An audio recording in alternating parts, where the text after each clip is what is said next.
ભારતની અગ્રણી non banking financial કંપનીઓમાંની એક આઈઆઈએફએલ ફાઇનાન્શિયલ લિમિટેડ 17 ફેબ્રુઆરી 2026ના રોજ સિક્યોર્ડ રેડીમેડ નોન કન્વર્ટેબલ ડિસ્ટર્બન્સ એનસીડીએસના પબ્લિક ઇસ્યુના લોન્ચની જાહેરાત કરી.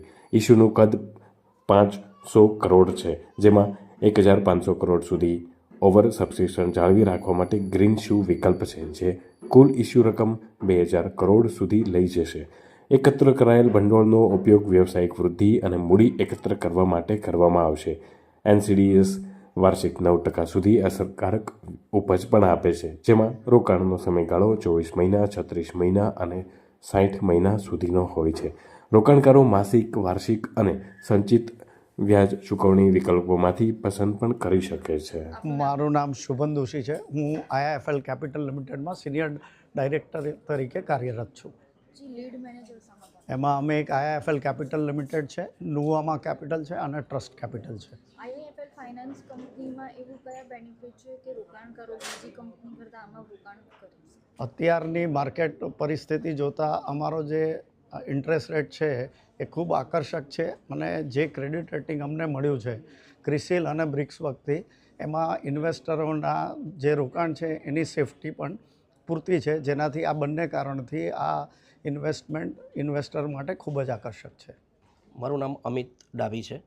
હું સાઉથ ગુજરાતમાં રિજનલ હેડ છું. આઈએફએલ ફાઇનાન્સમાં છેલ્લા 14 વર્ષથી ફરજ નિભાવું છું. આઈઆઈએફએલ દ્વારા અત્યારે જે બોન્ડ ઇસ્યુ થવાના છે, કઈ રીતે અને કેવી રીતે? આઈએફએલના જે બોન્ડ ઇસ્યુ થવાના છે તે સિક્યોર્ડ બોન્ડ છે, નોન કન્વર્ટેબલ ડિબેન્ચર, જે આવતીકાલ એટલે કે 17/2/2026ના રોજ ઇસ્યુ થવાના છે, જેની બેઝ પ્રાઇસ છે ₹1000 અને મિનિમમ રોકાણ છે ₹10,000, જેમાં રેટ ઓફ ઇન્ટરેસ્ટ છે 8.37થી શરૂઆત થશે અને 9% સુધી, મતલબ 9% સુધી વાર્ષિક વ્યાજદર મળશે.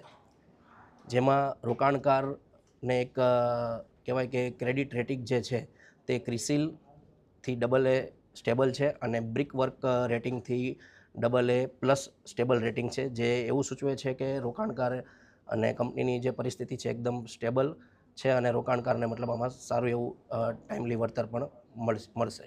એનસીડીએસ કયા સ્ટોક એક્સચેન્જ પર લિસ્ટ થવાનું છે?